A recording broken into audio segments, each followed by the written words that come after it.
Welcome to the only place where real, raw, and vulnerable conversations happen with IFBB bikini pros to give you an inside look at their struggles, strategies, mindset, passions, and all of life beyond the stage.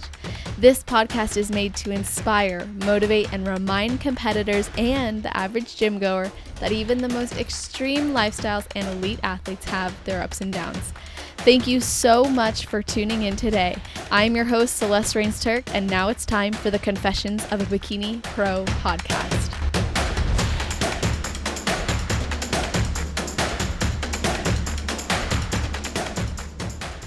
Hello, everybody. I can't even believe it that we're here. This is the first episode of the second year of the podcast, pretty much. I mean, when it comes to the interview. So I just hope you're all just as excited and happy as me that this is the second episode, or technically the second year of the podcast. So I can't believe it. Honestly, today is going to be a really, really awesome interview. We're going to be speaking with a master of performing arts who earned her pro card as a figure competitor, but has since competed in bikini. And she's an authority on the art of winning stage presence. Owner and founder of Shawn's Couture Cuties, where she focuses on competition suit design and stage presence, from stage training, products, poise, and posing. Welcome to the show, Shawn Hektor-Lewis. How are you doing? I'm doing great. That was a fantastic little intro there. Good job. Thank you. I was like, okay, I'm going to take all of this and try to fit it in something I know will fit in the description box. That was great. I love it. I love it. Thank you. I'm so glad, and I'm so happy you're here. And you just have a really incredible background, and we have a lot to dive into today. And I know it's going to be really educational for the listeners, as that was an intention you had set, and also that I like to set as well. So before we get into all of it, I'd love to know, what's one thing you do or a ritual that you have right before your heel hits the stage? One of the biggest things that I do is I kind of cancel everything out, meaning I don't pay attention to who's around me. I don't pay attention to what I'm about to do. I pay attention to what I'm doing. And that is, I stand backstage. I just take in the whole backstage. I take in the music. I take in the vibe, the lights, the feeling. I can tell you which shows were humid and which shows were freezing and things like that. I just make a point of taking in everything that is around me, because I know that at any point in time, that could be my very last time getting on stage. So I want to make sure that I register it within myself, not just, being there, but actually being present and in the moment. So when I'm standing backstage about ready to go on, that's what I do. I just forget about everything else and just focus on where I am and what I'm doing at that particular moment.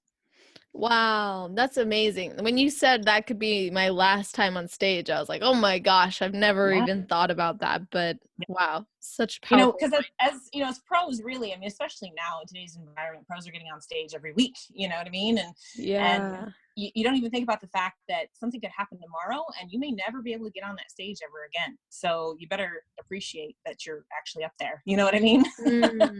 Yeah. So it's a privilege. It's a blessing, and you got to really treat it as such.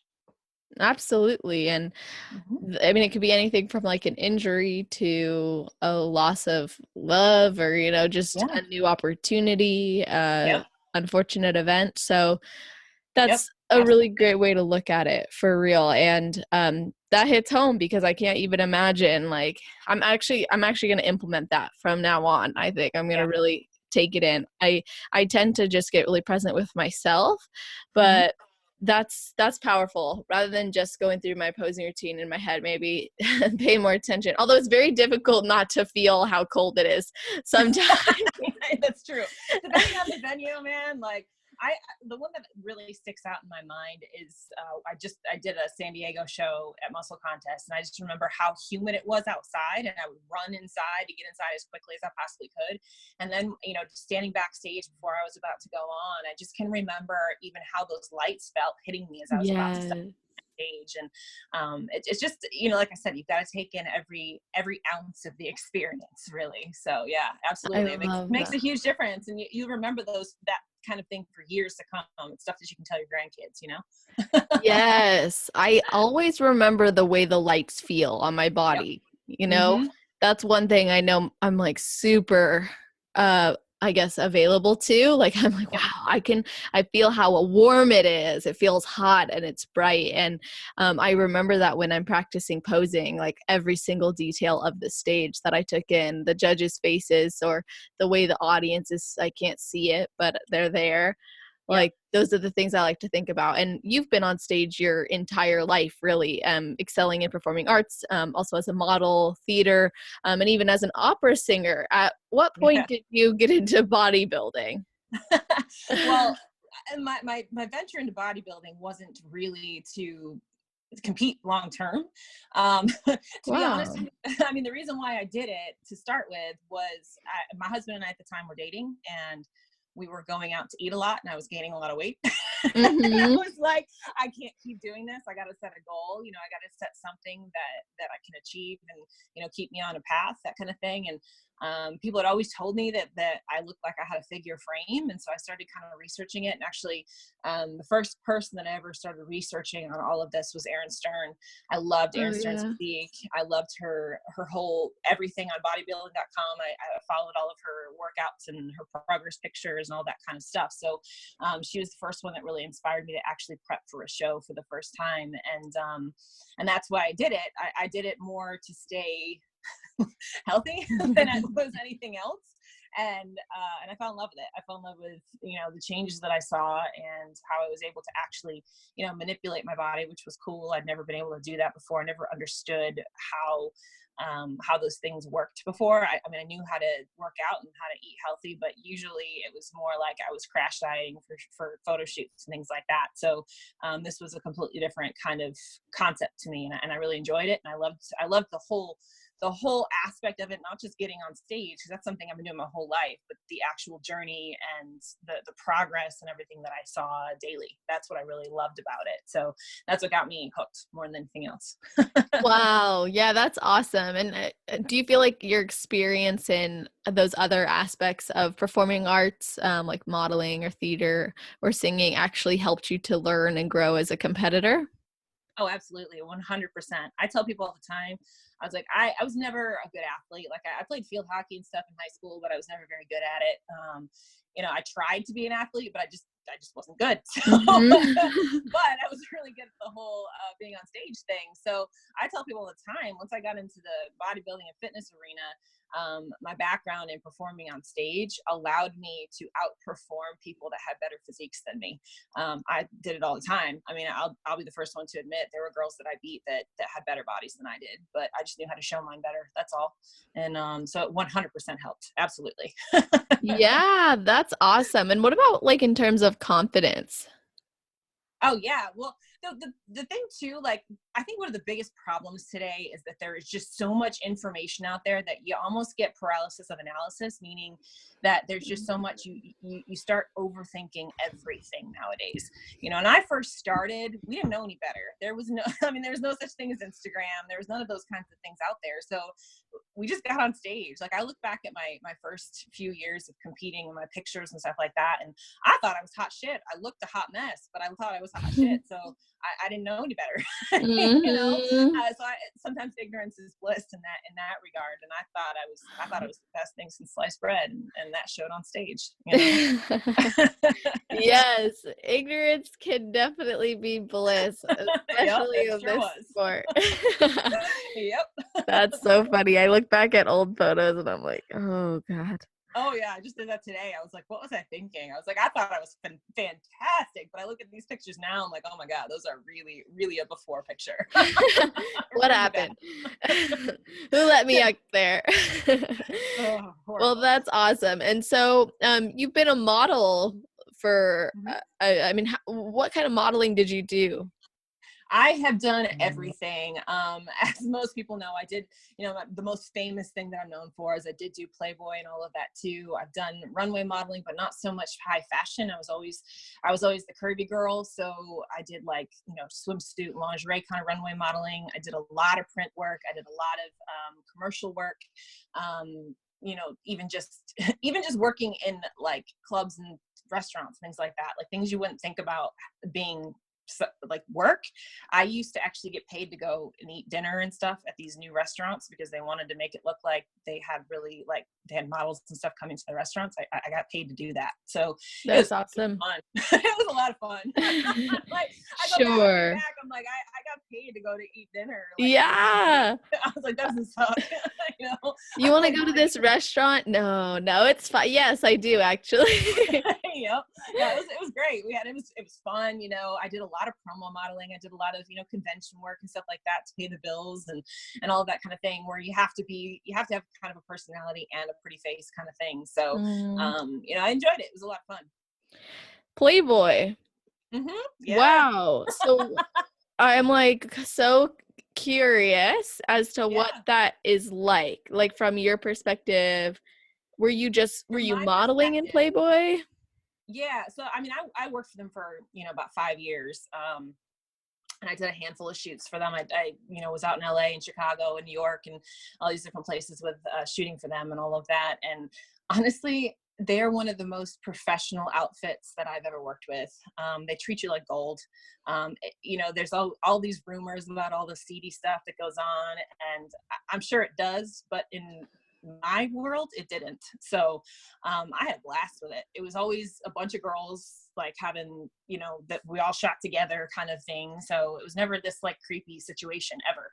I had a great time. I mean, again, it was shoots, but it was, you know, appearances and things like that too. And you know, whatever, autograph signings and crap like that, you know, it was just fun. I had a great time. So I'll give a little funny story. Okay.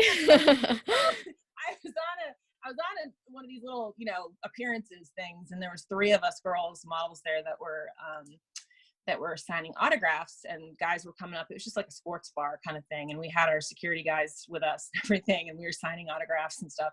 And this guy came up, and he must have had a couple drinks or something, I don't know, but he literally came up and put his balls on the table, wanting us to sign it. Like, this was like a Hooters. This wasn't like a CD situation. There was like kids around and stuff. Oh my gosh! The security guy saw it before us girls did and grabbed it. I don't even know what they did with the guy. I'm not. I thought you were gonna sign him. No. But all of us were just like our mouths hit the floor. Like, did that really just happen? Like, yeah. What the heck? That is wild. Makes for a good story, like I said. Yeah, it does. Another one you can tell your grandkids. Right? My grandkids, that one. just Bikini Pro podcast listeners. I love that.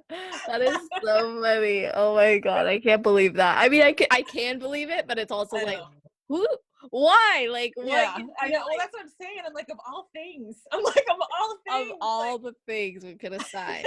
Like, oh man, that would have been nasty. He got arrested and everything, so I know they took him outside. Dang, they went full on. Yeah, I didn't even think about that. Like, wait, that's technically like now he's a registered sex offender. You know, like. What? Yeah, I mean. I don't know what he got charged with or anything like that, but he did get arrested. So yeah. Wow.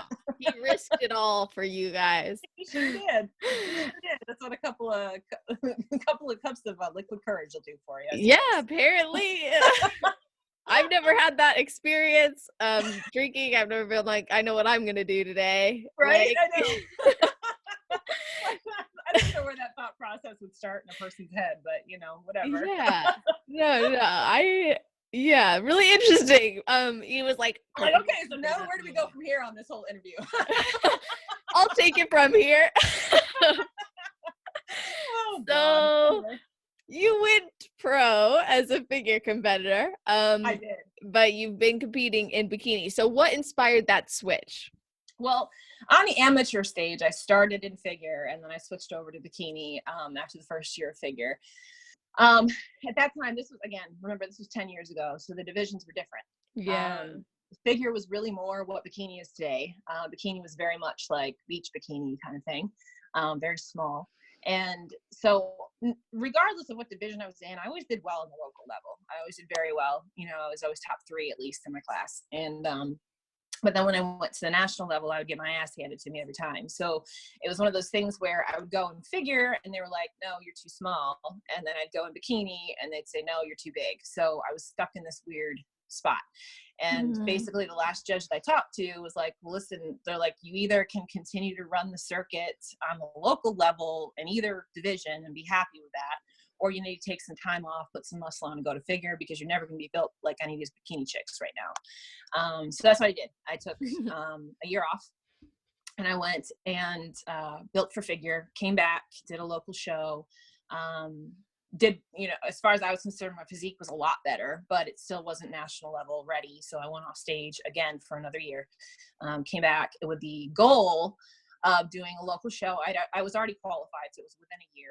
So I did a local show as a warm up, and then I was going to go into, at the time, Team U. It's NPC Universe now, but at the time, Team U is my first national show back, just to see where I was at that point.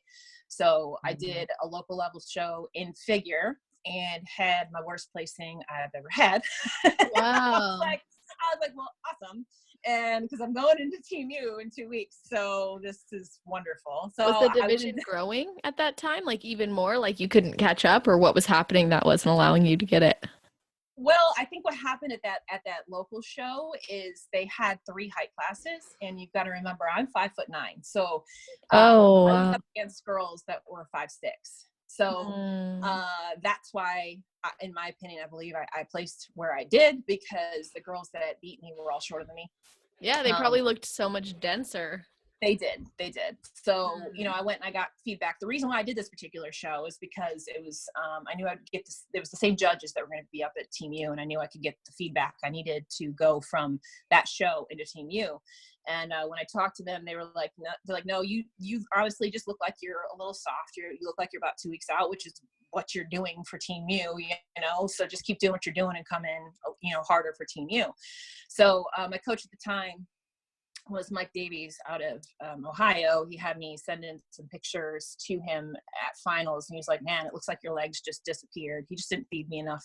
So the next 2 weeks, he fed me a lot. And between those 2 weeks, I looked like I put on about 10 pounds of muscle in my legs. I didn't, but it looked like it. Wow. And I came into Team U with literally no expectations whatsoever. And then I walked out on stage, got called out first, and stayed in the center and never moved, and won my pro card. So hell yeah. Like, all right. So I wasn't expecting that at all. That was my first national show back. And I was stunned. So at that point I knew that I was still a little small, and I didn't want to jump right on the pro stage. So I took another year off, came back, and I was still too small. So I did 2 shows in figure on the pro stage, and I just looked around. I was like, I'm not going to be this big. I don't want to be this big. So the logical step is either you get off stage or you go to bikini. So I went to bikini. And I did okay at first. You know, this was, you know, again, this is bikini was changing and all that kind of fun stuff. And I was doing okay. I was getting like second call outs and things like that. So I wasn't mad about it. I didn't really want to go to bikini to start with, to be honest with you, because again, this is when that whole transition of bikini was happening, where it was going from being really like almost like the bar bikini girl to like physique competition. So there was still a lot of those weird poses and movements and things like that I didn't really want to do. But you know, as the divisions have progressed, it's gotten a lot more serious. It's got a lot more structured, and I actually really love bikini now. I wasn't a huge fan of it when it first started, but I think it's great now. It's just because of the development of the presence and all of that kind of stuff on stage. So I went to bikini kicking and screaming when I was on the pro level, but once I got there, I was happy. Yes, you've gotten to witness that development of the category. Right. Yep. Absolutely. So, and it was definitely for the better, and it made me a lot happier to be on the bikini stage. And I know bikini girls still get a lot of shit sometimes, but you know, it's really not what it was 10 years ago. So, it's definitely a lot more serious now. Whoever gives bikini girls shit doesn't obviously do much. Doesn't pay attention. Yeah, exactly.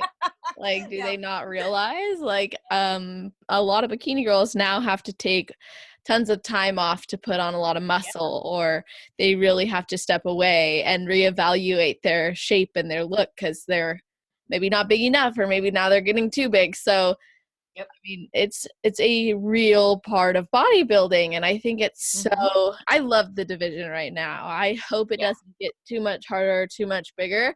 I especially not too much harder. I really like how it is, and I think they have really awesome people representing it. Yeah. But it's definitely interesting how it's changed over time. And for you, you said, you went in kicking and screaming. I look back at your figure pictures and I'm like, oh Yeah. my gosh, it's crazy. If you were doing bikini poses, like Yeah. It's today's bikini. bikini poses, yeah, It's bikini. crazy. Yep. So did you have to go through a process of like dropping muscle at first and then like, oh, now the division's changing, let me build more? Or what was that like for you? No, honestly, my body on the pro stage, when I got to the pro stage, fit bikini standards. It didn't fit figure standards at all. I was way too small, way too soft for figure, even back then. So, and a lot of that again is attributed to my height. Being 5'9", the majority of the girls that are doing well in bikini are somewhere between 5'4" and 5'6" on the pro level. You do have your standouts, obviously, that are shorter than that and taller than that, like I think Umasa in particular, who's taller, Narman, who is shorter, that kind of thing. But those are rarities. They're oddities. Most girls are between the height ranges of about 5'4" to 5'6". So when you're looking at a girl like me, who's 5'9", who is always the tallest girl on stage, it's a lot harder for me to look thick and full in comparison to girls that are 4 inches, 5 inches shorter than me, that kind of thing. So no matter how much muscle I naturally put on, I'm never going to be a big girl on stage. I'm just not. So my body, when I'm in condition and all of that, even back when I first turned pro, fit bikini more than it did figure. And I say that my first pro season, because really when I turned pro, figure was a little bit smaller and softer. And really over the course of that year is when it really kind of took off and went through the roof. And through basically what happened was Nicole Wilkins came into the Olympia shredded and won it. And then that's where the standards kind of changed for figure, in my opinion. So, yeah, I mean, I when I switched right over, I fit right in. And even back then, it wasn't as like big glute focused as it is now. I mean, like Angelica and Laura Lee and all of them have those big round full muscular glutes. It wasn't really like that when I first switched over. The genetic game has definitely gone through the roof in the last 4 or 5 years, that kind of thing. So yeah, I didn't have to do anything different. I did everything exactly the same, except I changed my posing. That was it. So Interesting. yeah. Mm-hmm. It's also interesting because as someone who's taller, you have to go through a lot more range of motion in every movement that you do. And like your insertion points are just so much longer. So you're just going to look different than other people. But I do find that like the change in the glutes and the legs has been pretty interesting. And then it seemed like for a little while, every single girl was being told to like focus on your upper body too. Like don't leave out the upper body. And it's cool to see how much it has developed and changed. And you help a lot of girls with perfecting their stage presence and perfecting the way that they display their look on stage. So Robin actually brought you up on her episode and how she went to one of your events. And so I think people have like a history of like, oh, okay, I see where the dots are connected. So what do you do specifically for other competitors when it comes to stage presence?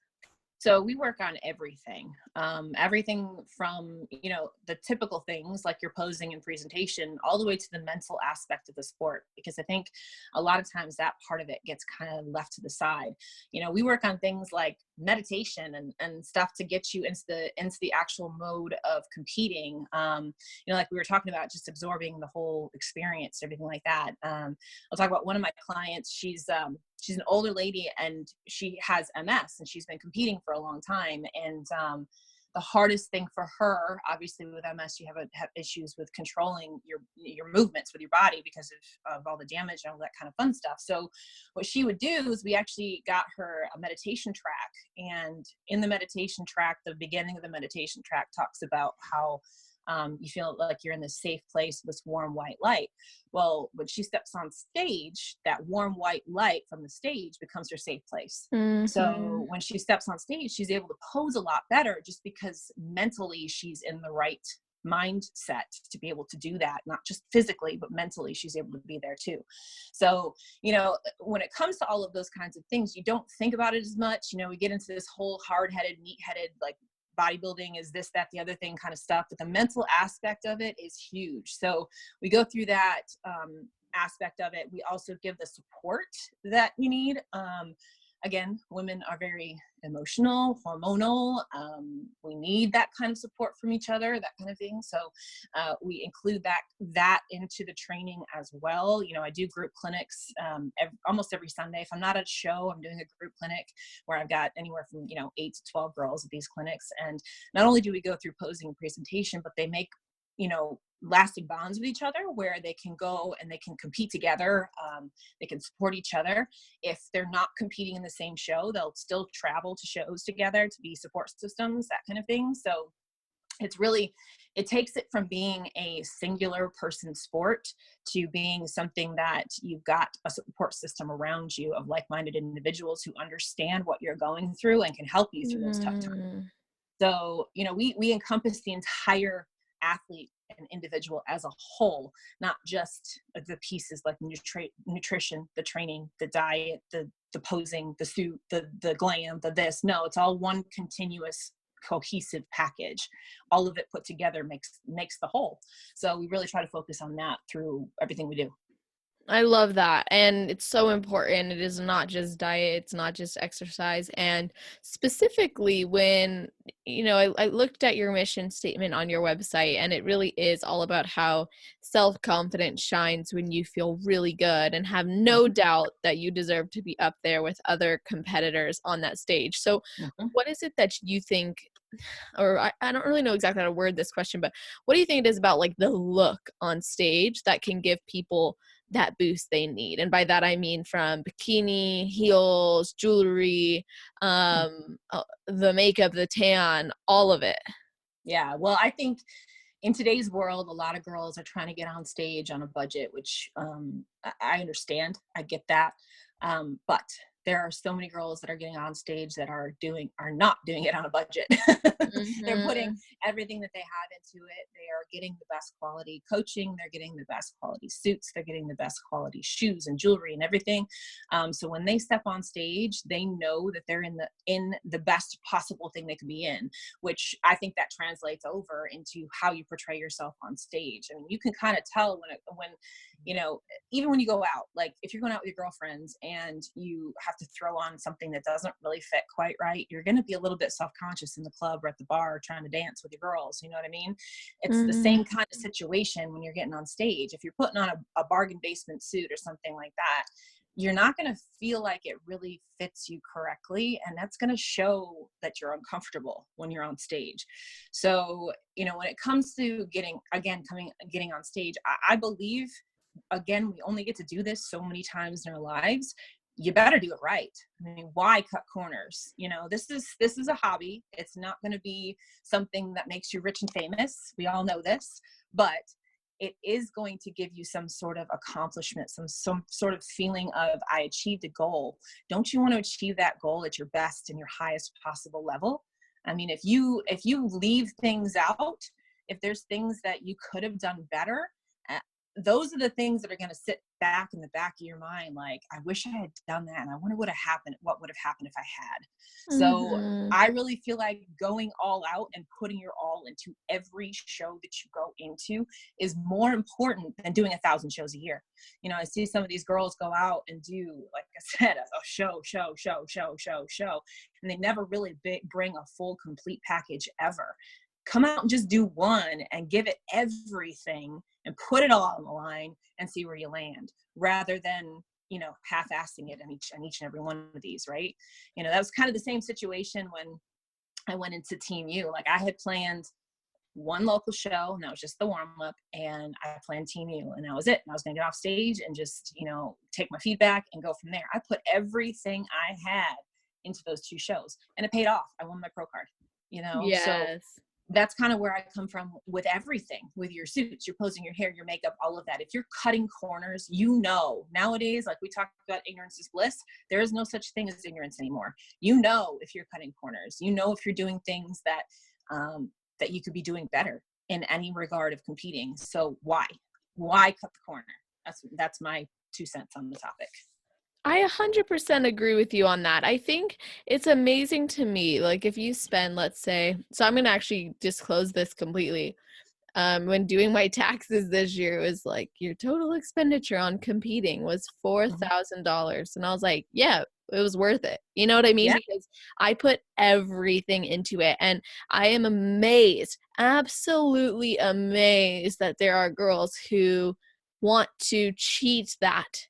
They Yeah. don't want to invest in themselves. Are you kidding me? You Yep. invested so much energy, sweat, That's literal right. blood, sweat, and tears in this sport. It's like, and you're gonna let all that go because you don't want to spend an extra $100. You don't want to spend an extra hour on like maybe better hair or better makeup, or I don't know. It's just wild to me to throw that away because of a budget. And I like to believe in an abundance mindset and knowing that, Mhm. money is energy, and it's like a tool to get us things that we need or want, and also allows us to, of course, show up and impact at a higher level.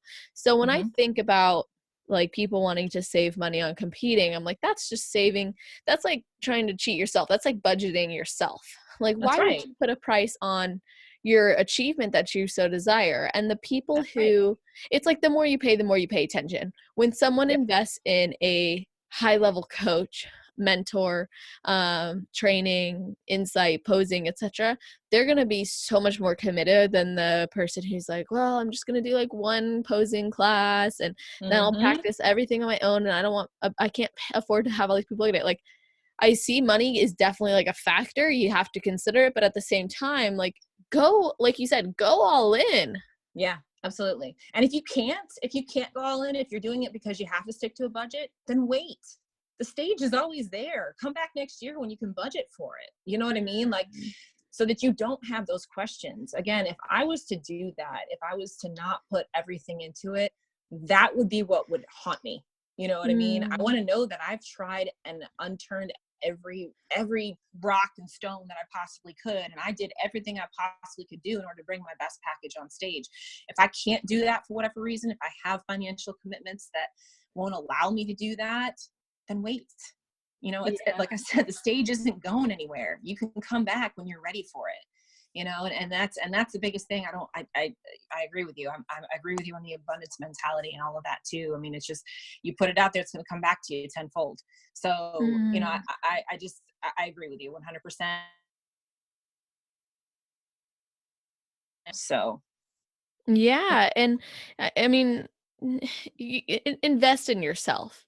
And mhm, if that's energy, if that's time, if that's money, invest in yourself and know that you're worth it. And if you don't want to do that, it's okay, but maybe it's not the right time, or maybe you need more resources, right?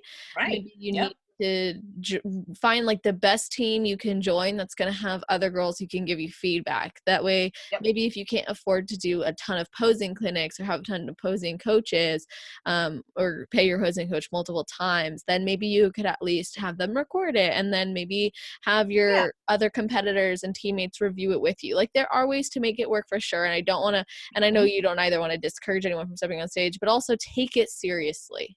That's right. Yep. So everybody else is. So I promise you, if you get on there with an inferior anything, it's going to show up. I mean, that's the whole thing, And again, I'm not saying that you have to go out there and buy the most expensive coaching program possible. No, I'm saying you need to find what works for you the best. You know, I, Mm-hmm. I'm not preaching that you have to spend a ton of money in order to get results. No, you have to spend the time, energy, effort in order to get the best results for yourself. I Sometimes love that's not that. the most expensive thing out there, but it's your effort and your time and your energy is. Yes, exactly. And this is something I preach about, like the improvement season as well. It's like you have to be just as invested in your improvement season as you are in your prep. So, Hmm. like, I personally help girls with overcoming post-show blues, making peace with Yeah. food and their body and their goals. And it's like, if you're not willing to do that, then the longevity in your sport is going to be a lot shorter, and you're not going to have like that. I don't believe you'll have that like X factor, right? Because That's right. that's going to impact your confidence heading into Mhm. a show. And I'm actually curious because you've hosted some pretty large events with big names. And I think most bikini competitors who have been thinking about or who have been on national stages or competed in, let's say, a spectrum show or overall have, or, you know, just immersed themselves into the world, know who Sandy Williamson is. And Right. I wanted to ask you, what are some of the myths that she's debunked at the events you've hosted that you think are helpful for girls to know?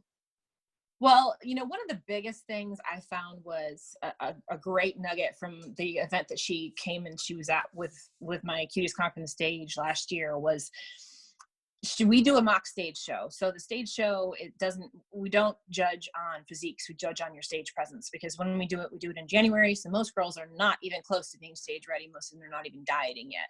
So the critiques and things like that are not based on the physiques. That said, we had the judging table set up just like any other show. Sandy was our head judge. We also had a live feed going, and we had mics set up so that you could hear what the judges were saying on the live stream. You could hear it on the video. And the coolest thing to hear was to hear her, and like Kimoto was there too, and Jen Ronziti and Stacey McLeod and all these girls are all talking amongst each other. And what they're talking about is the good things about the girls on stage, not the bad things. I think a lot of times when we get on stage, we think that the judges are just looking at our faults. They're looking at the things that are wrong with us. But hearing them talk, they were focusing on the positives, which was a complete mind shift for me. Sandy is one of those people that like can be very intimidating, but she's incredibly down to earth and wants to, like, I always talk about the student mentality. She's got a student mentality too. She's like, whatever I can do to help, let me know. Am I doing this okay? Is this all right? Can I assist with anything else? You know, that kind of stuff. She, like, this woman who's been around the industry forever, is asking me if she's doing okay. I'm like, yes, you're good. You know what I mean? And, you're like, yeah, I was taking notes about you actually. I know. So that part of it was awesome to actually hear that. And then, at our roundup that year, one of the girls asked her, she's like, a lot of times we get on stage and the judges, their faces are just deadpan. She's like, and you're smiling. She's talking to Sandy. She's like, Sandy, you're always smiling at us with this big grin and, just give off all this positive energy every time we get on stage. She's like, where does that come from? And Sandy was like, honestly, she's like, I'm just amazed at every single one of you. She goes, I can't do what you do. She goes, I can't get on stage. I don't have the ability to compete like you guys do. I'm not built for the sport. She goes, honestly, I'm in awe of every single one of you ladies that walks on stage, and I just love watching you compete. Wow. That was her answer. And it was just like, again, it was a total mind shift. It was like, oh my gosh, they're not sitting here being like assholes. They're actually amazed by what we're doing. Like, it's an accomplishment, and they're acknowledging that accomplishment, which I thought was really cool.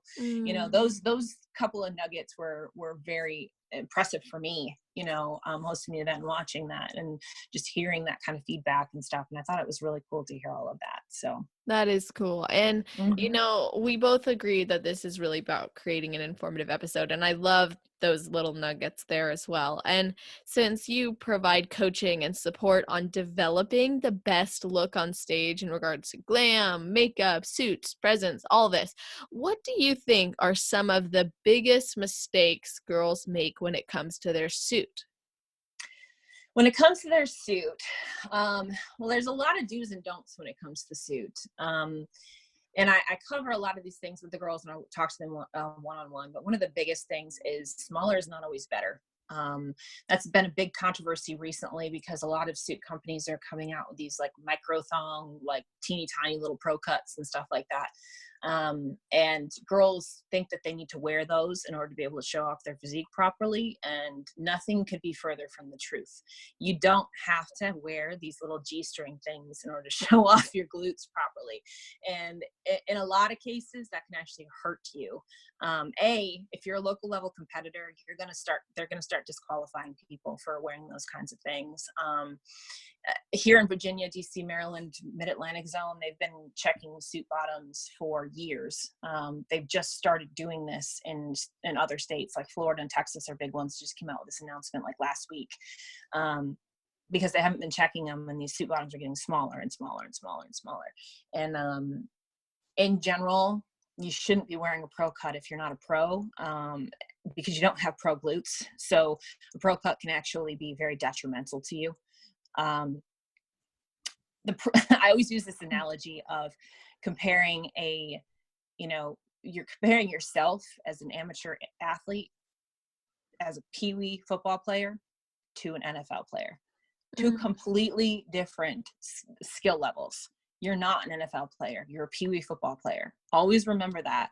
You can become an NFL player eventually, but you got to work your way up through the ranks. And I'm not saying that you can't, that's why you can't wear a pro cut. I'm saying if you don't have pro glutes, those pro cuts aren't going to flatter you. They're just How not. do they look like, from your perspective? How do they usually look on an amateur's glutes versus a pro? Amateurs' glutes tend to be a little bit softer. They tend to be a little bit smaller. They don't have the tie-ins, that kind of thing, that a pro would have. So it, I don't know how to say it, it's not just saying it. A lot of times we see things we shouldn't see, basically. Because your glutes are kind of, I don't want to like put it down like your glutes are hanging, because they're not, but they're just not conditioned like a pro's glutes are. And when that happens, these suit cuts don't cover the things they're supposed to cover. That makes sense? I'm hearing you. You sitting in the audience, I'm seeing a lot of things that I shouldn't see. When pros wear these cuts, they have fuller glutes, so it's almost like you don't quite see the butt crack as much. You see the glutes, but as amateurs, you don't tend to have glutes that are that full that can do that same kind of thing, and so they're open a little wider. Yes. I don't know how to say it other than just what I'm saying right now. So we're seeing things that we shouldn't be seeing, basically. And again, it goes back to the aspect of it's not necessarily flattering on you. Like, I use myself as an example all the time. Because I'm so tall, I am thinner. And going back to the same aspect, my glutes are not as full as some of these pros up there. So if I was to wear something like that, you'd see bone. Like, you see my hip bones. I tried it at one point. You saw my hip bones. Like, it was not pretty. It makes me look even thinner. So if you're not one of these girls like Angelica, who has these big, round, full glutes, it's going to make you look skinnier than what you actually are. And that's not what you want in bikini. You want to be fuller, thicker, and the suit bottoms can actually accomplish that. The suit bottoms can make you look a little bit fuller if you got a little bit more material back there. So is this something where you'll like look at a picture of a girl and help her decide if that's going to be a good decision? Yes. So every one of the clients that I work with, when it comes to suits and things like that, I do personal consultations. So if they're in person in my studio, then I see them. I can see what's going to look good on them. If they're not, I do, FaceTime consultations, and I do pictures and all that kind of fun stuff too. So I actually look at their frame, and I can tell them what kind of cut's going to look best on them. Nice. Okay, got it. Because I'm sure there are probably girls listening like, well, how do I know if my glutes are right? Like, what That's do I right. look like up there, like in the point of view of them? So maybe if they were like, oh, well, I already have a suit, how could someone know? They're going to get feedback, first of all, from the judges that are going to tell them something to the line of your glutes could be fuller, or that kind of thing. In general, like I said, now that they're checking all of these suits at check-ins in all the states, you're not going to be able to get on stage with one of those suits on. So you're not going to get feedback in it because they're not going to allow it, period. So the best way that a girl can know if she's got a good suit cut or not is to be talking to people that know what they're talking about. Like somebody like me, posing coaches, their actual coach. Their coach should be telling them, if the suit cut is properly cut for them, or if it's not. Those kinds of things that, as an athlete, a lot of times you don't know. A lot of times you're looking at yourself and you don't know what you're looking at. That's why you hire the trusted people that know what they're looking at. Okay, got it. And are there any types of crystal designs or combos that you don't like or wouldn't recommend? As far as the crystals are concerned, in figure, you have a lot more leeway when it comes to your designs and things like that. Even figure is getting a little bit more classic with the look of their designs of the crystalline patterns and things. But in bikini, I'm not a big fan of like you've got a really pretty colored suit and then you've got the clear crystal stones on top. I'm not a fan of that. It just lightens up the suit and makes it look a little cheap. I would agree, actually. Yeah, I would rather see something with color. You know, I do, depending on the girl, I'll do different types of color combinations. One of the girls that is one of my sponsored athletes is Jasmine Gonzalez. She just took second out at Spectrum Fitness last weekend, and her suit is actually a navy blue suit with ruby AB stones on top of it, which comes off super rich on stage. And depending on how the lights hit her, it's going to come off a little bit more purple, or a little bit more blue, or a little bit more red, just depending on how the light's hitting her. But it comes off as a really rich tone on stage. If you've got these suits with the clear crystal, it just, again, it comes off a little washed out, a little bit cheap. So I'd rather see some color. Regardless of what the color combination is, I'd like to see some color. Now, I think we all know some of the don'ts when it comes to actual colors of suits. Like, we don't want to do anything, you know, orange or gold or silver or brown or anything neutral, no pastels, no neons, anything like that. But if you've got those deep jewel tones look good on everybody, as long as you're getting the right color combination for your skin and your eyes and hair color and all of that. And we always think about having a rich, deep tone is what you want. Yes, absolutely. And what about makeup and glam? Like mistakes with that? So I see some really bad glam on stage. Mhm.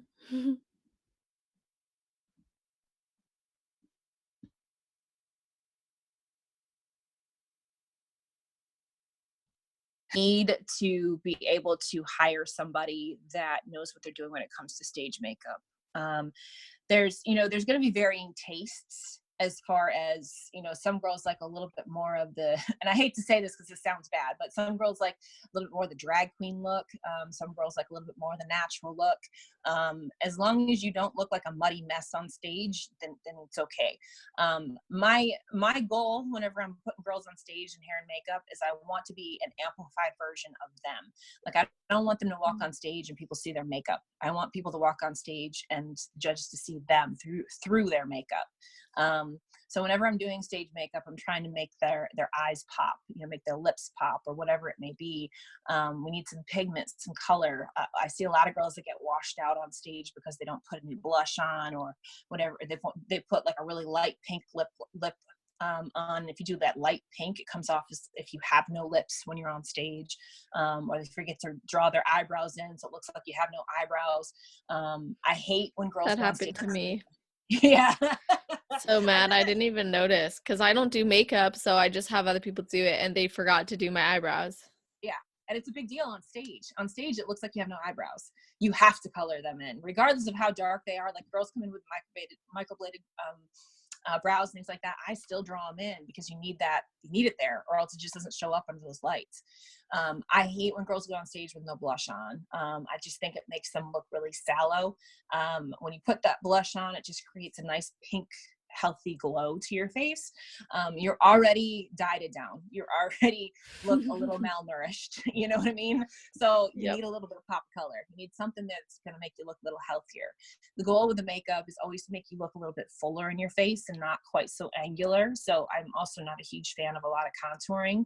I would rather focus on the highlight, which is around the T-zone and underneath your eyes and all of that. You want to highlight and pop it so that you focus on your eyes. But I don't want to see you try to sink in your cheekbones anymore, because they're already sunken in from being dieted down, you know? Mm. So that kind of thing. I see girls way overdo it on the lashes. The lashes are pretty and everything, but you don't need like 3 sets of lashes on your eyes, or these big long fluttery things that cast shadows all over your face and things like that.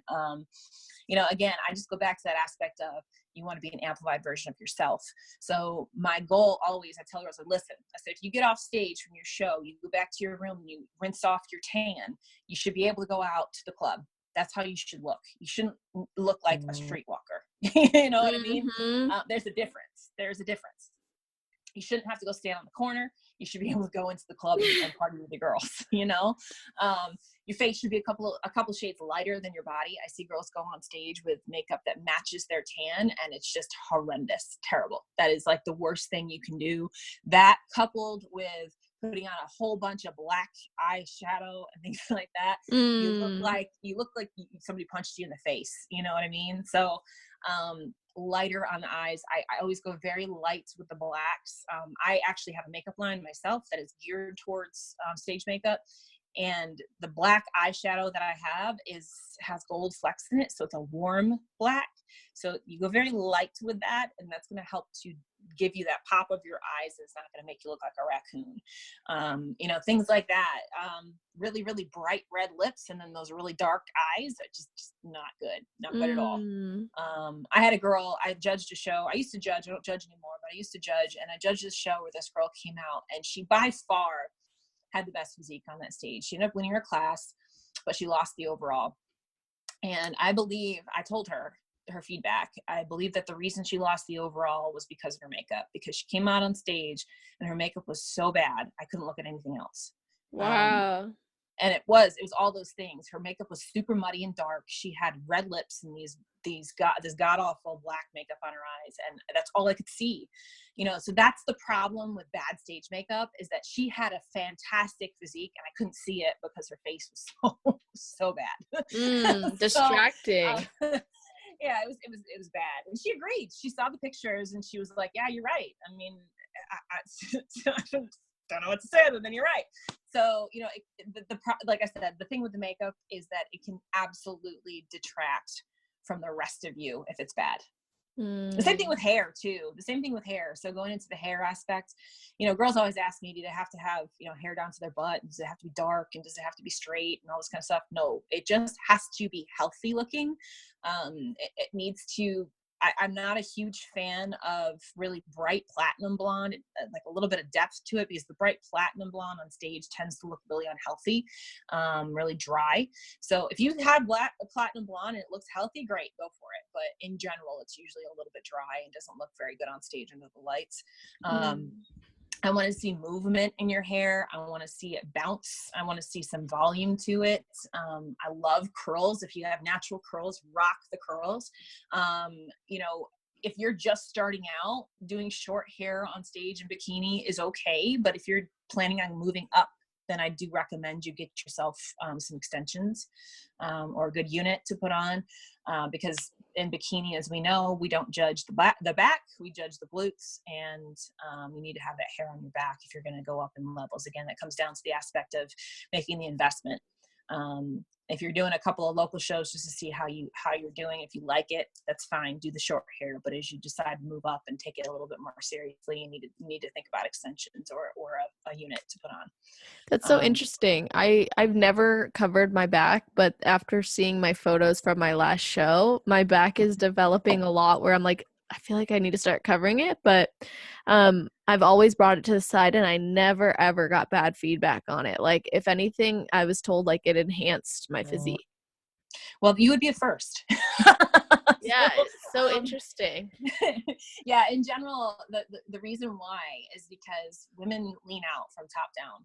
So you tend to be a lot leaner on top than you are on the bottom. So your bottom half could be in shape and your upper body could end up looking like you're a little anorexic from the back.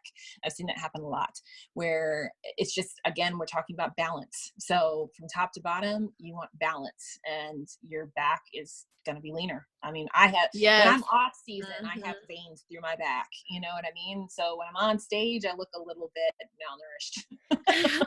I totally noticed that in my last photos. I was like, wow, like my back looks freaking ripped, developed, and crazy compared to my lower body. So now I'm covering it every time now, like just enough to still keep like my rear delts popping, because it looks really good in my like booty pop pose. But at the same time, like, ooh, I looked at it was the first time I was like, man, I should start covering it. But I want to talk about jewelry as well. From earrings to rings and bracelets. Does that play a role in, I guess, the look? Like, can you have too much jewelry? Can you have too little? Like, is a different style of earring going to change the look? Yes. Yes to all of that. Like, let me get you started right now. 101. In general, I believe having one ring, having one bracelet, having a good pair of earrings, you're good to go. When you start putting bangles on both arms, they become distracting. When they're too big, they become distracting. Again, you got to think about your personal physique. You know, I'm a big girl. I can handle some big jewelry. If you're small and you're like 5 foot tall, that jewelry can become too big for you. You know what I mean? Mm. So yes, absolutely. You can have too much. If it becomes a distraction, just like anything else, if it becomes a distraction, it's too much. I see some girls that wear these bracelets that kind of have these like dangles off of them that like fly around when they're doing their posing. That is so distracting, like bad. So don't do that. You know, really, you know, you could, if you're with any of this stuff, if you're going to rock big jewelry, which I think you can, you got to rock it. You got to own it. You know, I see girls that walk on stage a little bit timid and they're all decked out in a ton of bling and stuff like that. If you're going to put a bunch of bling on you, you better act like you got a bunch of bling on you. It just doesn't come off right if you don't rock it. You know, you got to have that attitude of I belong here in this, or else it wears you. The jewelry wears you. The same thing with the suit. If it's, you know, if it wears you, that's a problem. You want to walk out on stage and see you as a full package. I don't want you to walk out on stage and all I see is earrings, right? So Yeah. yeah, so you can definitely go overboard.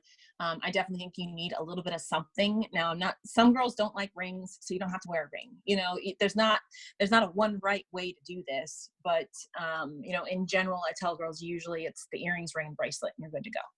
So is there, because I've heard mixed opinions on this. Is there like a certain difference in terms of where you should put the bracelet based on your physique? No. Okay. Doesn't I've matter. heard like for some people they're like, well, it depends which arm is going to go on the hip and where is that going to draw their attention. And then I also No. heard like in regard to heels, now there's a lot of heels that have tons of sparkles and jewels and designs, and don't get me wrong, I think they're absolutely beautiful, but I remember I've always stuck with just the simple, and I was told like don't worry about what's on your feet. Like if the judges are looking at your feet, there's a much bigger problem kind of a Yep. thing. Yep. So is that your take? Yes, I agree. Again, same concept as with the jewelry. You can go overboard with the shoes too, real quick. If the judges, they look up and they're looking at your toes and at your shoes, there's a problem. They need to be looking at you. You know, that you can absolutely go overboard with the shoes. I've seen it several times where these girls come out with these fully encrusted heels and they're just blinging all over the place. Well, the thing you got to remember too about perspective on stage is that the judges are eye level with your feet. You know, so Yeah. that literally is the first thing that they see. You want their eye to travel upward to see the rest of the physique. If you got a bunch of crap on your shoes, they're just going to stay there and kind of watch the crap on your shoes. You know, Yes. so yes, I 100% think that they can go overboard with the bristling on the shoes. Yep. And what about nails? I actually didn't even have this written down to ask you about, but as we're talking, I'm like, can that also be a Yes. thing? Okay. It can. So always do something that's neutral, that again is not going to be a distraction. On your toes, I mean, you can do like, you know, if you got a red suit and you want to do red toes, go for it, but just make sure that they're toned down. Like I've seen girls walk on stage with like neon toes. Don't do that, because again, it's a distraction. You know, the nails, what was really popular for a long time were those big chunky nails with like the little like bows on them and all that stuff, and it's so distracting. So just don't do that. Like do something neutral, French, pink, white, nude, anything like that, that's going to be a neutral thing, that's not going to detract from the rest of your physique. I just don't want to see you walk out on stage with like these bright green nails. You know what I mean? Like I think girls think they have to match their nails to their suit, or going back to the makeup, having to match their makeup to their suit. No, don't do that at all. Yeah, Don't do that especially at the all. makeup. I feel Yeah. like my very first show they put like I'll never I like now I know who I like to do my makeup. I have like two go-tos. But I remember they put like bluish eyeshadow to match my suit and I was like, what the heck? I hated it. It was the Yep. worst makeup job I've ever seen in my life. Yep. But I learned and I was so Yep. grateful for Yep. that lesson. But it's so true. Like I guess we really like when it comes to makeup, like you said, it's about amplifying your own look. And Right. now, some girls will use the tan company provided because it's like a safe bet with the show. And I'm wondering what your take is on this. If girls should do it themselves, stick with the company, with the show, go to an outside source. Like what have you noticed? Well, with tanning, I'm a little biased. I have used nothing but liquid sun rays for the last 8 years, something like that. Mm. So I believe their color is the best color out there. My suggestion always is for first time competitors to use the host tanner, whoever the host tanner is, because it just makes it easy. They're backstage, they can fix things, all that kind of stuff. Once you've done it a few times and you feel comfortable, if at that point you want to start using like affiliates or something like that, then go down that road. I never, ever, ever recommend girls do their tan themselves. Can they do it themselves? Yes, you can, but it is one of the most time consuming and frustrating things, like to try to tan yourself the night before the show. Like, it is just exhausting. I Yeah, I don't used know to how have to people do do that. that. I had to do it back in Like the with day the because they sponge didn't and have, everything. yes, I had to do it back in the day because they didn't have tanning sponsors at these shows. Like my first couple years, there was no such thing as a tanning sponsor. So I just had to order Jantana off of the internet and do it myself. And it was Wow. horrid. I was orange. My whole house was orange. Like, it was terrible. So I know the tanning Wow. solutions have gotten a lot better since then, but it's still just a big pain in the ass to try and do that the night before your show. Just don't do it. I mean, if you've got somebody that can tan you, that knows what they're doing, that has like a proven track record of tanning people and things like that, then maybe go down that road. But usually the host tanner is a safe bet. And if you don't like the particular tanner that's the host tanner, there's going to be affiliates in the area for whatever tanning company that you like. I mean, no matter what show I've been in, even if Liquid Sunrays isn't the sponsored tanner, they've got an affiliate there that I can go get tanned with. When I won my pro card, I used Liquid Sunrays. The girl that did my tan wasn't even in the area. I went to her house and she tanned me in her garage in New Jersey. and then I went What? to the show. Yeah. That's Yeah. so awesome. But she sprayed me and I didn't have to worry about it. I was done. I was good. You know what I mean? Like, I didn't do it myself, and I would never do it myself, so. Wow. Yeah, no, I wouldn't either, but it's interesting to see the competitors who do.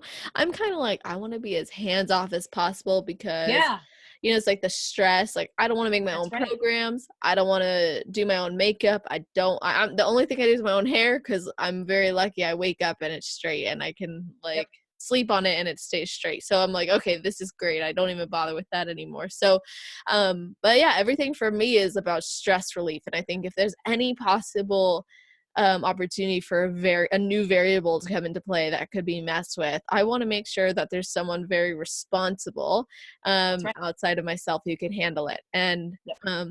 I never actually asked this on the show before. I think it's been maybe discussed or brought up, but I haven't formally asked. And I'm sure this has probably come up at your events. So what is your best advice for when you have to go pee, but you've already gotten your tan on? And I've had some like nightmare situations, but at the So, same time, it always gets taken care of. So yeah. I've heard of the cups, Well, I've heard of the apparatuses. yeah, so I've seen it all too. I mean, I know a lot of these companies now are giving out those little fake penises that you pee into and all that stuff. And I've seen so many disasters with those. Like, one of my girls did that. She peed into it. She peed too fast, so it didn't release fast enough, so it dumped all over herself. It was even worse than if she just trickled or something. So Yeah. I've seen that happen like 3 or 4 times. And in my opinion, if you can pee normally without splashing all over yourself, then you should be okay to pee normally with a tan on yourself. I've never really had a problem. The first couple of shows, I would take those little styrofoam cups and I would pee through the styrofoam cup because you're supposed to do that and to prevent splashback and all that kind of stuff. And that was fine. But I since then, I've just gone to the bathroom like a normal person. Same. I never I like think I think people just put too much pressure on themselves or something when it comes to going to the bathroom. But if you just, like, I put toilet paper down on the seat and I go to the bathroom like I normally go to the bathroom.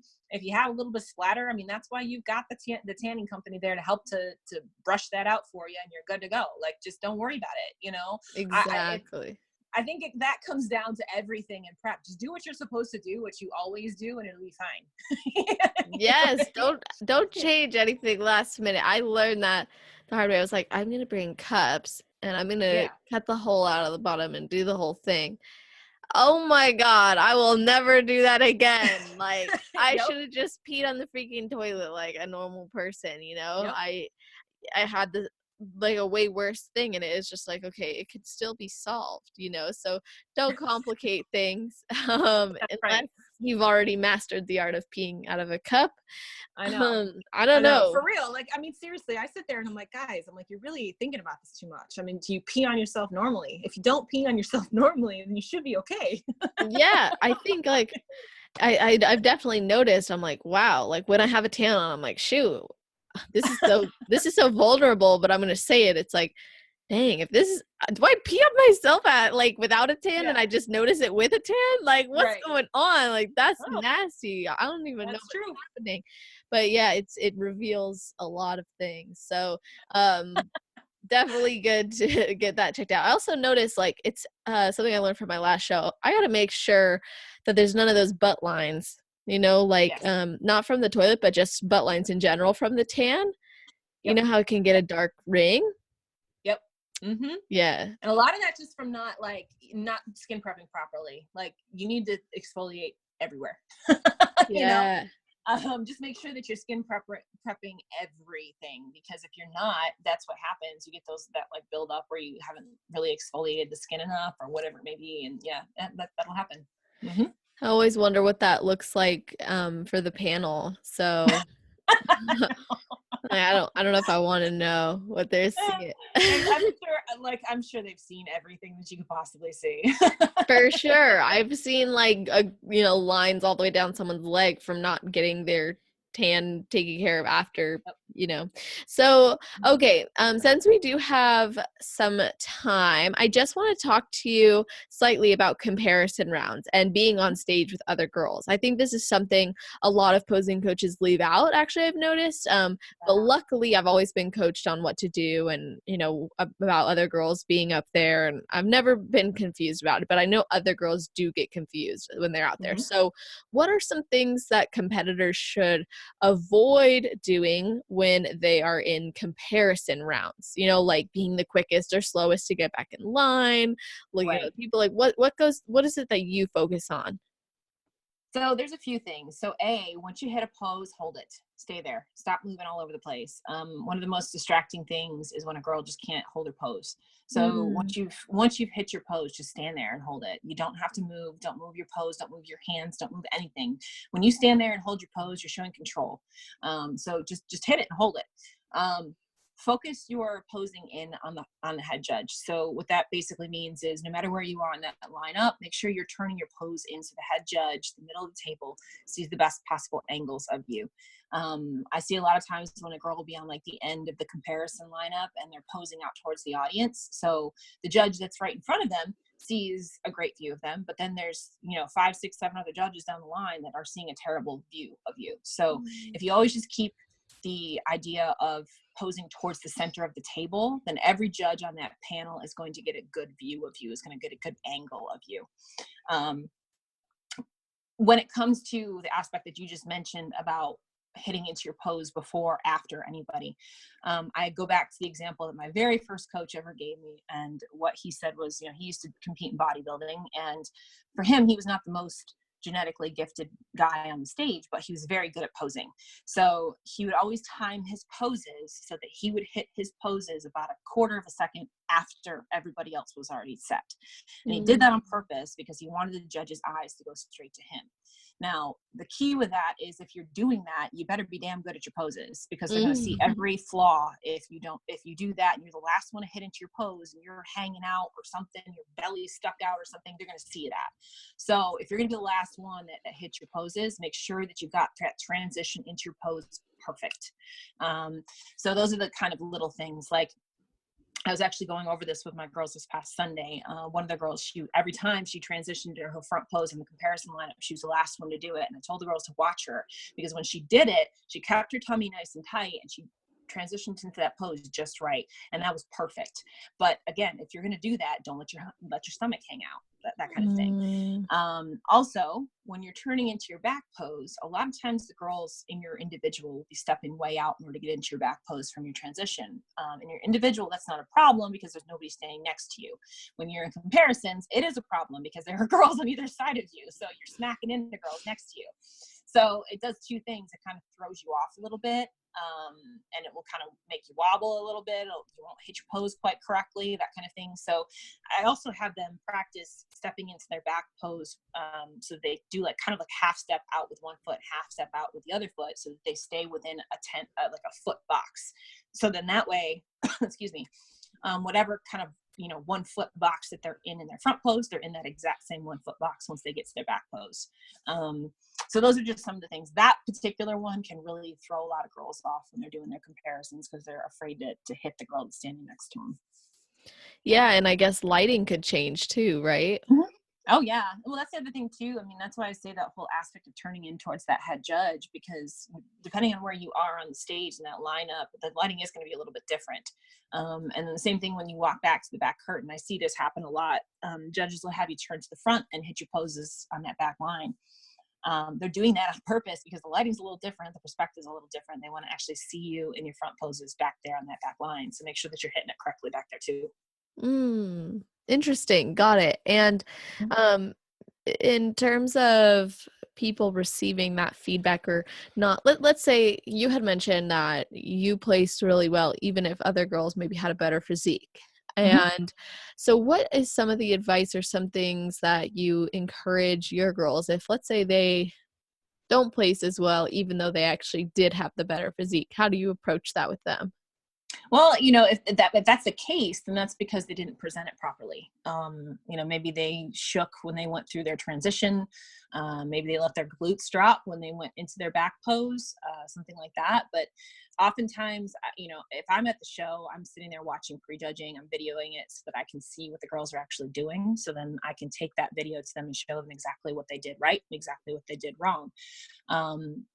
Border Clash, there was one of the pros that I did her hair for the show, and she was asking me feedback from her particular posing routine. And she's like, I'm thinking about changing my main front pose. She's like, I hit this one at the top of the key. She's like, I don't typically hit that pose. She's like, but I feel like my typical front pose just isn't flattering me as much as it usually does.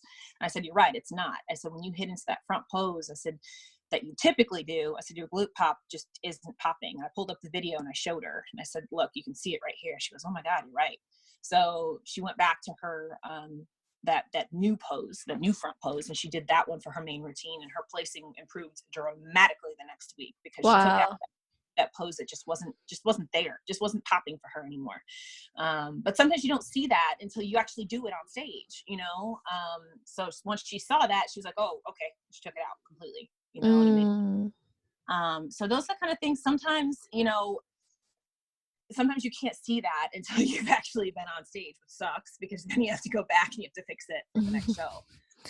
But that's why we get addicted to the sport too, Name of the game, improvement. That's right. Every time you come back, you just want to get a little bit better. And like her, I think she was in third call out at Border Clash, and she went to second call out the next show that she did. Wow. Dramatic improvement. That's amazing. So those little things make a difference. They make a big difference in how your body shows on stage. It's not necessarily the one that has the best physique backstage. It's the one that presents the best physique on stage. Yeah, such a great point, and a huge lesson to people listening, especially first-time competitors, even second, third, fourth, fifth, whatever. Like, you'll be backstage and see a ton of amazingly conditioned, beautiful, just physiques that you're like, wow, they hit every criteria.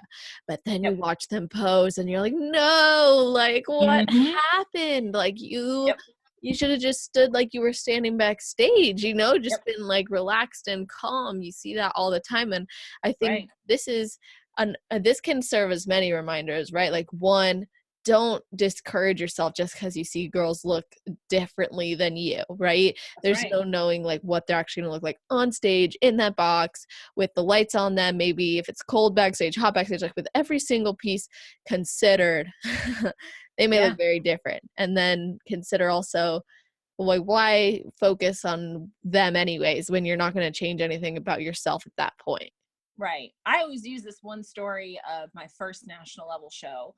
I was doing it just to get the experience. My whole goal in that particular show was to not be in last call out. I was in second to last call out, so I was happy. Yes. But, I stepped off stage. or when I was backstage, you know, I'm looking at all the girls in my class. I'm looking around, I'm like, I see this one particular girl in a gold suit, and I was like, oh, I was like, she's fat. I'll at least beat her. Yeah, right? Mm. And I was like, okay, I got that. All right, cool. We go out on stage. Her posing, I was like, holy shit, where'd that come from? You know, she took third. She was third in the class. I was like, well, so much for me beating the fat chick. All right, she's not. Yeah. She didn't, you know, backstage, you couldn't see what she had. It's almost like, I wonder if she did it on purpose. But I'm like, when she got on stage, when she got into those poses, I was like, holy damn, where'd that come from? You know what I mean? Mm. So I always tell girls that all the time because, you know, in today's society, you go on Instagram and you insta stalk the people that you're going to be competing against and all that kind of stuff. And none of that makes a difference until you get on stage next to them. None of it, you know, even Mm-hmm. backstage, I was standing back there before we walked on stage, you know, minutes before, and I thought I had her. Nope, definitely didn't. Didn't happen. I've been there She too. definitely killed me for sure. So I was like, all right, cool, Mm-hmm. got it. Yeah, it's humbling experience. Sure is. Gotta be honest with yourself at that point, which is tough but very necessary, huh? Yep, sure do. So, okay, what's some feedback you have gotten from the judges yourself in bikini? In bikini, it's always been, you know, for me, it's been a balance of my lower half. I'm either too lean, or which makes me look skinny, or I'm too full. Like, it's hard for me to find a middle ground. And then when I come in right, my glutes aren't full. They, for me, like by myself, when I'm in my own pictures, I look great. But again, when I stand next to people, it just doesn't happen. I haven't this, you know, my abs this past year were actually probably the best they've ever been. But in the past, I had done waist trainers, which had actually atrophied my abs quite a bit. And I had like no definition through my abs. So I've been told that my abs are shallow in the past. Um, Mm. my feedback a lot of times, I finally fixed it, but a lot of times in the beginning were that my tan could be darker. But I figured out how to fix that for myself too. So this is a little trick too, by the way. If you're like translucent like me, I'm super white. So I start my tan actually on Thursday for a Saturday show. You put the tan on just like a coat on Thursday and let it develop overnight. So on Friday, you still do the entire skin prep and everything like you normally do, and you still get sprayed like you normally do, but just having the tan on for an extra day gets you a little bit deeper level of tanning for your body. So Wow. just it just gets a little bit deeper when you actually get on stage, which if I don't do that step, I look white. So that is definitely a must if you're super light. So that's one of the things that I get a lot, or that I got a lot. Yeah, so it's a hard balance for me because I have come in really, really conditioned. And when I do that, I look thin. I look really thin. And then when I come in full, I look too full. Like I look like I'm not in shape. So again, it's just that balance. It's trying to find that balance. My structure overall, my structure fits figure much better than it does bikini. My muscle size, however, my muscle size fits bikini, not figure. So, Mm. you know, it's a hard balance for me because I'm never going to have those 5'5" big round glutes. I'm just not, you know? So, you know, you got to know what your genetic potential is too. And so for me, like I said, my structure just really, really leans towards figure more than bikini. So that's been my feedback. Wow. So it's interesting because you recognize this. So what is it that you're looking to improve upon? Well, right now, actually, believe it or not, I have retired from competing. So, my last two shows were in August. I was very, very happy with the packages that I put on stage. And I kind of felt like those were the best that I'm going to do Mm. personally. And with my business and the way that it is, you know, one of the things that I always had a hard time with is, you know, I'm competing on this pro level with girls that I'm coaching. And for me, that was always tough because I know that they're looking at me like, well, she's my competition. Should I really listen to her, kind of thing? And as much as we try to say, you know, I'm telling you the right thing, you know, that kind of thing, I know those thoughts always creep into the back of people's minds. So in my mindset, once I got done in August, I was like, well, I believe that those were the best packages that I put on stage for me personally. I felt like I brought my best look to the stage. And what's more important to me right now is that my girls do well, and not necessarily me on stage. I have some girls that I've helped, through the NPC ranks, but become pros and are doing well on the pro level and things like that. And I see potential for them to be on the Olympia stage. And I really want to put my energy and focus my energy into them being successful on stage, rather than try to continue to kind of serve myself where it's not going to make any difference, if that makes sense. Um, Absolutely. I've made that determination for myself, because like I said, I know I've brought my best to the stage, and that for me, like we talked about at the beginning of this, like I unturned every stone I could possibly unturn. And so I was really happy with what I brought. And now I can take what I've learned and what I've grown through over the last 10 years, and I can help these girls that I'm working with, achieve their dreams in this sport, and make sure that they've got all these stones unturned. So that's really where my focus is right now. I love that. Yeah, that's a lot like one of my coaches, Ingrid Romero. She did the same thing. She's like, Yeah.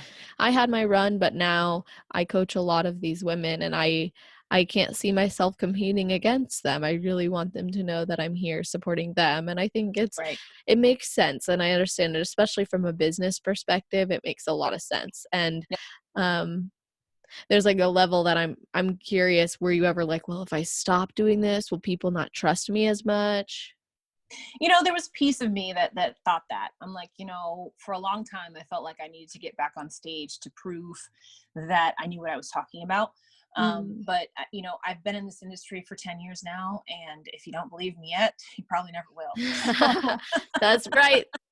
and Yep. I think we put pressure on ourselves as women and things like that too. But I look around the sport and I'm like, everybody that's doing something big in this industry now is not on stage. They used to be. They were active competitors at one time, most of them, but they've all retired from that to help, behind the scenes as promoters or as judges or as, whatever in the sport. And that's kind of the natural progression of things if you really love the sport of bodybuilding. You're never really away from it, if you really love it. That's what you see these people do. They have successful careers as athletes, and then they find a way to continue that success from behind the scenes. So Mm. that's kind of where I'm at this point. And I'm just thankful that I've actually gotten to the point where I can do that too. Like I understand, the blessings that I've gotten from being involved in the NPC and the IPB for as long as I have. And I know how much, like we've always talked about, the blood, sweat, and tears everybody puts into this, from on stage, off stage, backstage, behind stage, at the judges tables. Like everybody does this because we love it.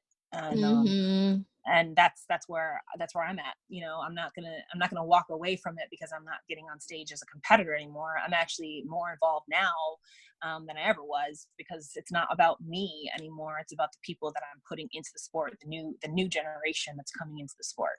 I love that. I love it. And it's awesome, because it's true. We can still love the sport without being like fully, I guess, immersed in it and competing back Hmm. to back to back to back. And my goal is definitely like to stay involved as long as I can. And especially because this is like a group of people I love. And I didn't realize Hmm. how much I love them until I started this podcast, to be Yeah. honest. Like I was like, okay, I really just want to do this podcast, almost like selfishly, success leaves clues, blah, blah, blah. But Yeah. now it's like, you know what? These are the women I was born to serve. Like, I actually feel like this is my mission. And you could do that without being on stage all the time. And I really like that you are representing that and see that. And I'm wondering if there's anything that I didn't ask you that you think would be beneficial for everyone to learn about or know, or any other insider secrets. Um, we covered a lot. I'm trying to We think if there's did. I something know. in I'm looking at particular. my notes like, what the heck? How we do that? I think the biggest thing when it comes to sport, and it leads to what we were just talking about, is that it is a very selfish, self-absorbed sport if you don't find the right people to surround yourself with. You Mm. can very easily succumb to a lot of bad things. So I think it's very important that if you're getting involved in this, that you get involved with people that are bringing positive things to the bodybuilding world, that are giving you the support that you need, that are giving you a fulfillment that's beyond just your placing on stage. Those are the things that are going to keep you involved, that are going to keep you loving the process, are going to keep you loving the actual industry itself and the impact that you can have on people. I have had the most fulfilling times in my career working with my girls getting on stage versus me. While it was fun to get on stage and see the progress and see how, I've been able to change myself, honestly, that has never been super fulfilling for me. What has been super fulfilling for me is seeing these women make breakthroughs, whether it's physical, mental, spiritual, whatever it may be. That has been super fulfilling for me. And I sit back and I'm like, every day, because of this industry, I get to do something that impacts people's lives in a positive manner. And there's not a lot of people out there in that world that can say that kind of thing. And I'm truly, truly thankful and grateful for the opportunities that I've been given through this sport.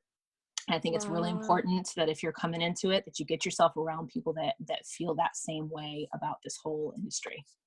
I love that, and truly are passionate about it like you are. That's right. Like That's right. really feel like have a positive outlook on the sport as a whole, not like a negative view or came from a negative experience, but kind of still want to be in it. I think it's important to definitely be with people who love it and want to see you win. So Yep. now, I always like to wrap up the episodes by asking about advice. So advice for newbies and then advice for those who are looking to go pro, so what's the best advice that you would give someone who's never competed before? So, excuse me, pardon me. Again, going back on that aspect of the biggest piece of advice that I can give is to make sure that you surround yourself with the right people. There's a lot of people that jump into this industry that don't really study it, that don't pay attention to it. They find it's an easy way to make money or take advantage of people and things like that. I see it a lot. I see a lot of really, really bad coaching and things like that. So my number one piece of advice is to do your research, figure out who the good coaches are, ask people their experience with different coaches and things like that. Just make sure that you're surrounding yourself with the right group of people.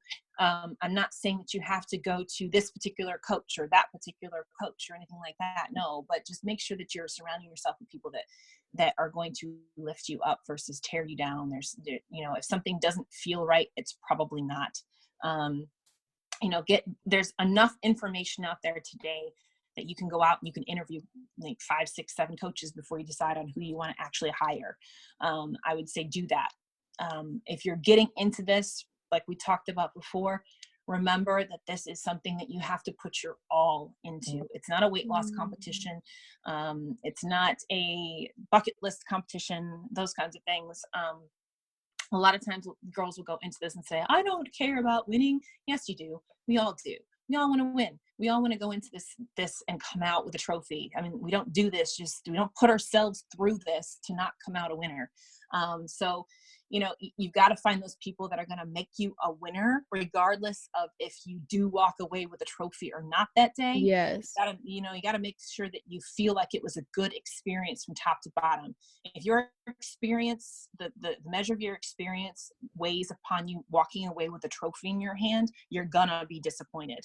One of the things that I said to one of my girls the other day was, placings change every single week. The impact that you make on people does not. It's forever. So just remember that when you come into the sport. Remember that the impact that person those people that you surround yourself with are making an impact on you, regardless of if you realize it or not. They're making an impact on you. Make sure it's a positive impact. So that would be my number one piece of advice for newbies coming in. Just do your best to find the right influences around you. For people that have been in it for a long time, that want to go pro, that want to advance from where they are, study, have a student mentality, go to shows, show up and actually see what the judges are rewarding. Pay attention to how they do call-outs, pay attention to what they're scoring, ask questions. The judges in our area in Mid-Atlantic zone, Gary Udit's the first person to tell you, if you want to test judge, come test judge shows. You'll see Like, I hear so many rumors and things like that about politics and all this bullshit. It's bullshit. Go test judge a show. You'll see exactly what they do, and you'll be able to very quickly understand how a show is actually judged. That is invaluable for you as a competitor, because you'll be able to see, okay, I understand now why this person got that placing and this person got that placing. And then it allows you to step back and say, okay, how can I apply this to my own training, to my own journey? Am I ready to go to the next level? I actually suggest, if you're thinking about going to a competed national level show, go watch one. See what they're judging, because it is a completely different level of sport on the national level versus the amateur level. The same thing on the pro level. Go watch a pro show. See how different it is from your local NPC show. Like I said, get an education, be coachable, be teachable, be a student of your sport. I think that is the best thing that you can do for yourself as a competitor. I love that. Be a student of the sport. Mm-hmm. Yes, I'm taking notes.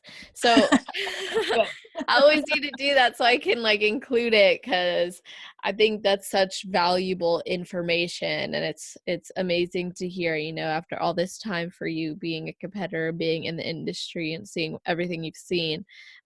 You have a lot of awesome perspective, and I appreciate how much value you shared with us, how much you taught us today, things that a lot of people only get when they hire a coach. So I appreciate that you opened up and were willing to give us so much value. And I, of course, always would love for everybody else to be able to express their gratitude as well and reach out to you or figure out maybe any of your events or ways that they could work with you. So could you just let everybody know how they can connect with you or learn more about those types of things you do?